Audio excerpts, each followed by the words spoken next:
तो हमने इससे पहले 2 लेक्चर्स देखे। उसमें एक लेक्चर जो था उसमें हमने डिस्कस किया था सबस्ट्रेट के बारे में। आर से मैंने डिनोट किया था उसको, तो आर के बारे में हमने डिस्कशन कर लिया था। उसके बाद आर के साथ जो हमारा हेलोजन ग्रुप होता है जनरली, तो वो लिविंग ग्रुप रहता है हेलो अल्किन के अंदर, तो उसके बारे में भी हमने डिस्कस कर लिया था, लिविंग ग्रुप के बारे में। उसके बाद जो है हमने डिस्कस किया था सॉल्वेंट के बारे में। Now we are going to discuss about nucleophile. ठीक है, तो पहले तो मुझे लगता है कि मुझे आपको एक बेस क्लियर करवाना चाहिए। तो 2 चीज़ें होती है, बेस होता है और न्यूक्लियोफाइल होता है। ठीक है, तो उसमें पहले तो डिफरेंस समझ लेते हैं। तो पहले तो ये मिथॉक्साइड आयन है, ये भी नेगेटिव है, ये भी नेगेटिव है। ठीक है, तो यस, इसके पास भी इलेक्ट्रॉन पेयर है, मैंने यहाँ पे लिखे नहीं है, इसका मतलब ये नहीं है कि इसके पास नहीं है। ओके, तो यहाँ पे आप देखोगे तो प्रोडक्ट भी मैंने ऑलरेडी लिख रखी है, तो आपको पता चल गया होगा कि ये जो है ये इलेक्ट्रॉन पेयर इसको डोनेट करेगा, और ये दोनों के बीच में देखिए इस दोनों इलेक्ट्रॉन जो है इसने ही डोनेट किया है, तो यहाँ पे ऐसे एरो से हम रिप्रेजेंट कर सकते हैं। तो ये वाला जो बॉन्ड है वो कौन सा बॉन्ड है? Coordinate covalent bond. Okay, Gujarati में उसको कहेंगे सवक सहसंयोजक बंध। तो इसके बीच में एक सिग्मा बॉन्ड फॉर्म हो जाएगा, यहाँ पे आप देख सकते हो, और यहाँ से बॉन्ड ब्रेक होने के बाद लिविंग ग्रुप सेपरेट हो जाएगा। तो इसने इलेक्ट्रॉन पेयर डोनेट की है, that's why it is nucleophile, केंद्र अनुरागी। ठीक है, और यहाँ पे आप देख सकते हो कि इसने प्रोटॉन एक्सेप्ट किया है, that's why it is base. Okay, nucleophilic reaction जो होती है वो कैसी होती है? इरिवर्सिबल होती है।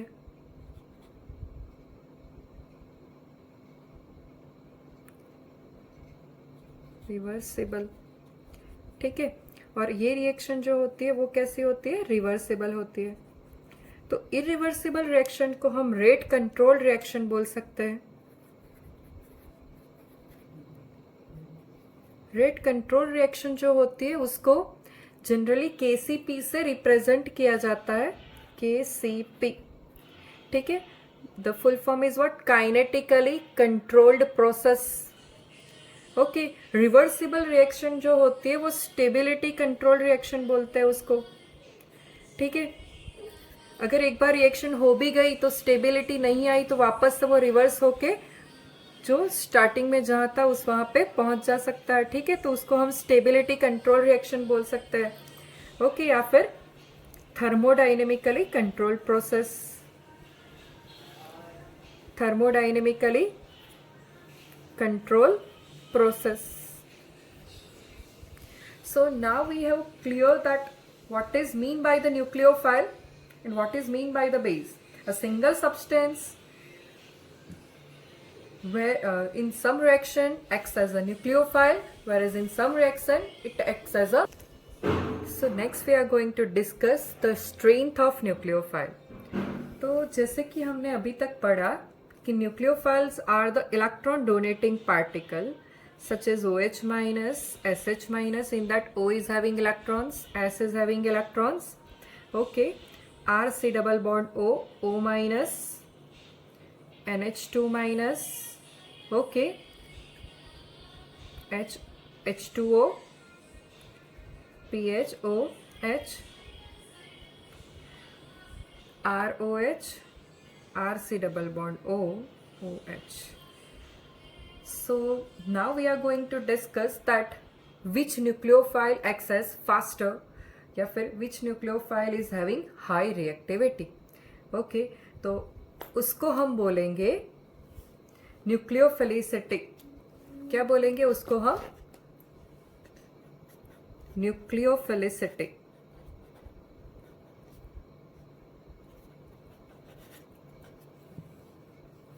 means the strength of nucleophile.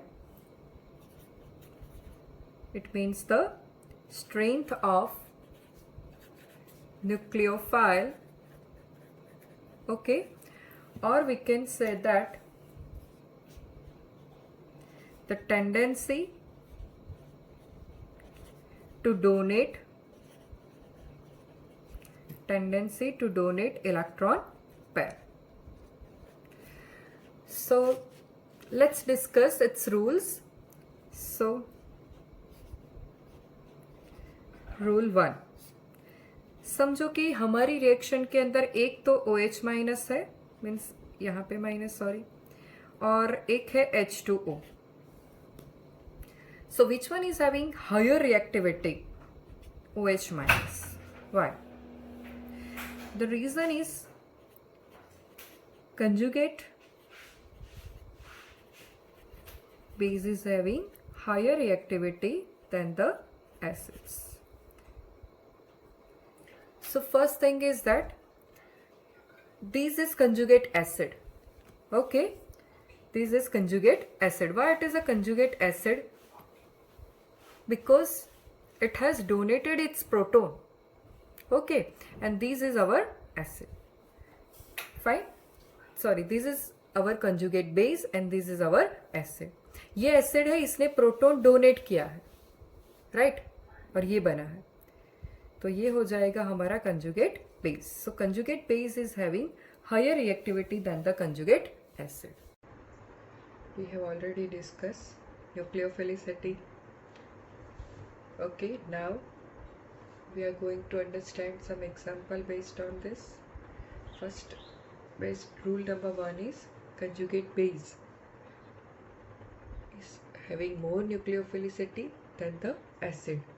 समझो कि ये acid है, प्रोटॉन डोनेट करने के बाद ये जो बना वो उसका कंजुगेट बेस है. ठीक है, तो कंजुगेट बेस जो है उसकी न्यूक्लियोफिलिसिटी ज़्यादा हो जाएगी. Next we have example. This is acid and RO minus is its conjugate base. Similarly, this is also acid, conjugate base. These are all acids and these are all their conjugate base. So conjugate base are having more nucleophilicity than their acid. Next is our rule number 2. तो rule number 2 जो है हमारा वो ये है कि समझो कि हम पीरियोडिक टेबल के अंदर लेफ्ट टू राइट जाते हैं.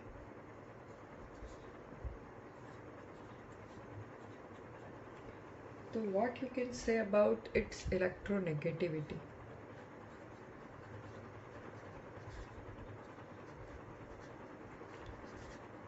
So when you move from left to right, its electronegativity increases.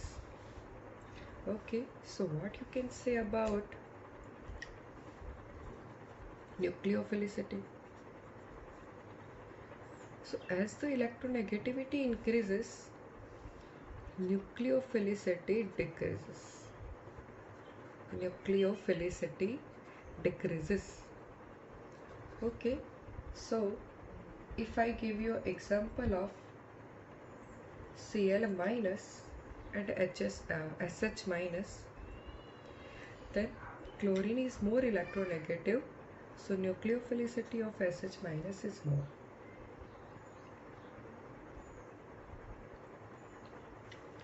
एक और भी इम्पोर्टेंट एग्जाम्पल है RC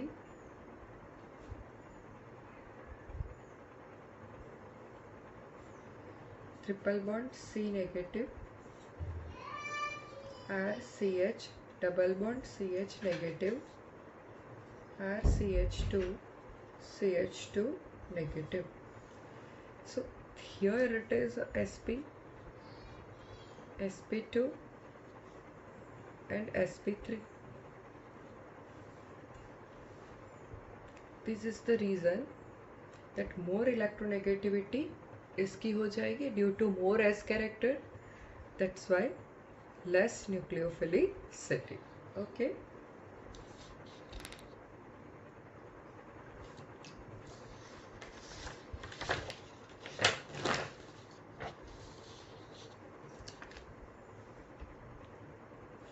Next we have rule 3.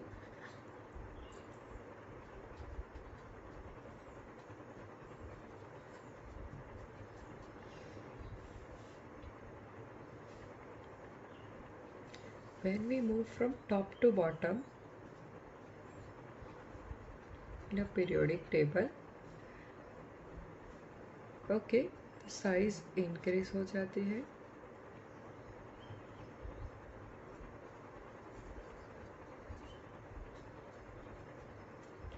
If we use a polar protic solvent,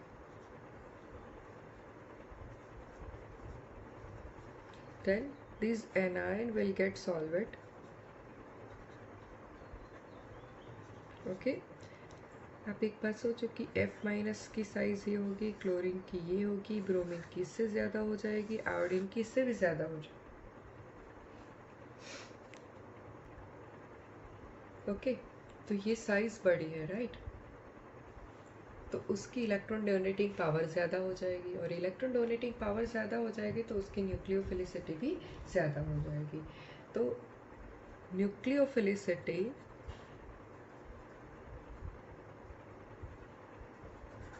is directly proportional to size of atom donating electron. So finally we can say nucleophilicity of chlorine is more than fluorine, bromine is more than chlorine, and iodine is having more nucleophilicity than the bromine.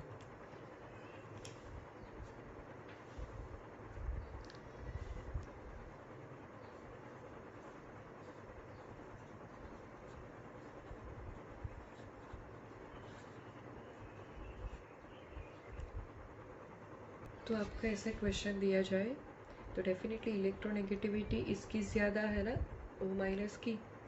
Okay, तो definitely इसकी nucleophilicity ज़्यादा होगी. अगर bracket में लिखा हुआ है polar protic solvent, ये पोलर प्रोटिक सॉल्वेंट के बारे में हमने ऊपर ही पढ़ा, तो हमें उसमें किस पे डिपेंड करना है, साइज़ पे डिपेंड करना है.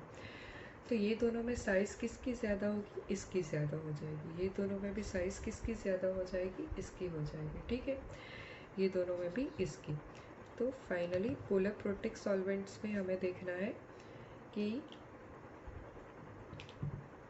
साइज़ जिसकी भी ज़्यादा हो उसकी न्यूक्लियोफिलिसिटी ज़्यादा हो जाएगी. क्यों, साइज़ ज़्यादा होने से सॉल्वेशन पावर जो है वो कम हो जाएगा. ओके, अभी हम पोलर एप्रोटिक सॉल्वेंट की बात करें तो पोलर एप्रोटिक सॉल्वेंट्स आपको पता ही है, DMSO है, ठीक है, एसीटोन है, फिर HMPA है. तो ऐसे सॉल्वेंट्स के अंदर कैसा हो जाएगा, ऐसे सॉल्वेंट्स के अंदर आपको एक बात ध्यान में रखनी है कि nucleophilicity is directly proportional, nucleophilicity is directly proportional to basic strength. Okay, अभी हम इसके बारे में बात करें तो ये सबसे ज़्यादा स्ट्रॉन्ग एसिड है तो वीक बेस हो जाएगा. ठीक है, ये सबसे ज़्यादा स्ट्रॉन्ग बेस है तो वीक एसिड हो जाएगा. ये स्ट्रॉन्ग बेस है तो डेफिनेटली इसकी जो है न्यूक्लियोफिलिसिटी ज़्यादा हो जाएगी. ठीक है, next is rule 4.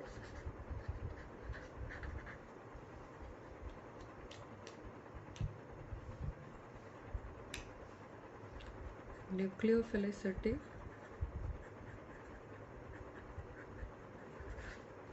is directly proportional to base or electron donating power.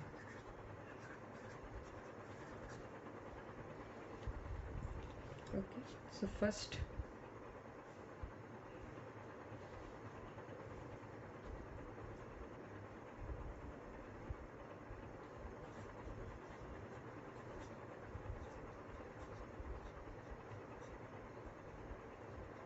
Okay, ये ज़्यादा स्टेबल हो जाएगा तो ये ज़्यादा अच्छा वाला इलेक्ट्रॉन डोनेटिंग पावर इसकी हो जाएगी. दूसरा एग्जांपल हम ले लेते हैं.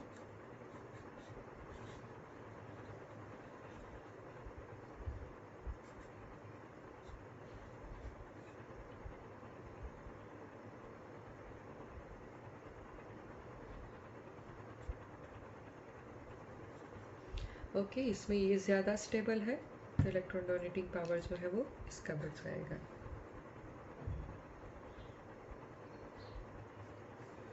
Next CH3 C double bond O O minus PHO minus RO minus. So definitely इसमें 2 ऑक्सीजन है, कंजुगेशन है, ठीक है। इसकी ज़्यादा हो जाएगी न्यूक्लियोफिलिसिटी, उसके बाद इसकी न्यूक्लियोफिलिसिटी जो है वो ज़्यादा हो जाएगी।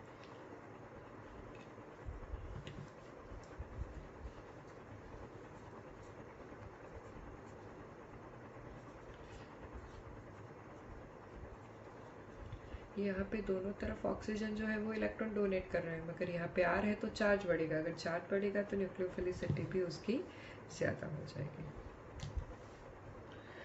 ठीक है। तो न्यूक्लियोफिलिसिटी जो है वो हम उसकी बेस स्ट्रेन से भी कंपेयर कर सकते हैं। यहाँ पे हमने हेलोजेंस का देखा, यहाँ पे हमने डिफरेंट ग्रुप्स को लेके डिसाइड किया कि इलेक्ट्रॉन डोनेटिंग पावर जो है वो किसका ज़्यादा हो जाएगा, ठीक है।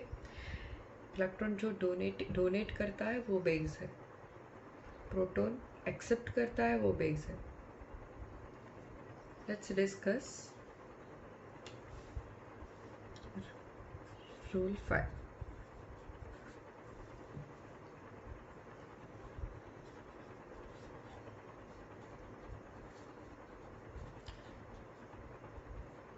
We will compare this 4 nucleophile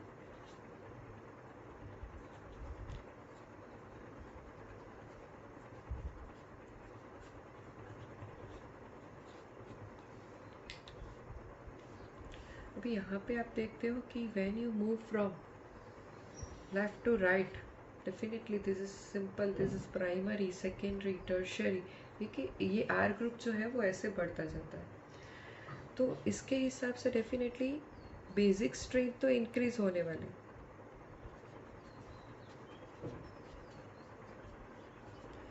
तो बेसिक स्ट्रेंथ इंक्रीज होने से आपको पता है कि न्यूक्लियोफिलिसिटी क्या होनी चाहिए, इंक्रीज।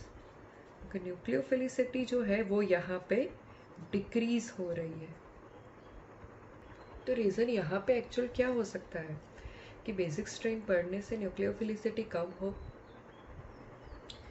तो यहाँ पे आप देखो कि ऑक्सीजन जो इलेक्ट्रॉन डोनेटिंग एटम है उसके साथ जो जुड़ा हुआ ग्रुप है उसका स्टेरिक क्राउडिंग कम है। जैसे जैसे हम आगे जाते जाएंगे ये स्टेरिक क्राउडिंग जो है वो ऑक्सीजन के साथ जुड़े हुए कार्बन पे बढ़ता जाता है। फिर ऑक्सीजन के साथ जुड़े हुए कार्बन पे स्टेरिक क्राउडिंग बढ़ता जाए तो फिर उसके रेट ऑफ रिएक्शन जो है वो डिक्रीज हो जाएगी। तो यहाँ पे फैक्टर्स जो है वो क्या है, रेट, ठीक है। सबसे ज़्यादा जो है वो रेट इसका हो जाएगा एज अ न्यूक्लियोफाइल रिएक्शन के अंदर, ठीक है। तो डेफिनेटली सबसे ज़्यादा न्यूक्लियोफिलिसिटी जो है वो इसकी हो जाएगी। तो आपको ध्यान में रखने हैं सारे फैक्टर्स, ठीक है। Let's discuss with the next example. In the next example you can see clearly इसकी जो है वो बेसिक स्ट्रेंथ सबसे ज़्यादा हो जाएगी, ठीक है। तो ये बेसिक स्ट्रेंथ का ऑर्डर है आपका, बेसिक स्ट्रेंथ, ठीक है। तो न्यूक्लियोफिलिसिटी का ऑर्डर क्या हो जाएगा, बेसिक स्ट्रेंथ सबसे ज़्यादा इसकी और न्यूक्लियोफिलिसिटी इसकी कम। तो समटाइम्स क्या है कि basic strength and nucleophilicity are parallel, okay, whereas in some cases basic strength and nucleophilicity is what, anti-parallel. For that you have to see the molecules, even the steric factor, okay, acidic character, based on that you can decide clearly. तो actually आपको पता ही है, आगे भी आपने देखा था कि बेसिक स्ट्रेंथ जो है वो रिवर्सिबल प्रॉपर्टी है और न्यूक्लियोफिलिसिटी जो है वो काइनेटिक प्रॉपर्टी है, ठीक है। ये इरिवर्सिबल हो जाएगा, ये काइनेटिक प्रॉपर्टी है और ये कौन सी वाली प्रॉपर्टी है, थर्मोडाइनेमिक।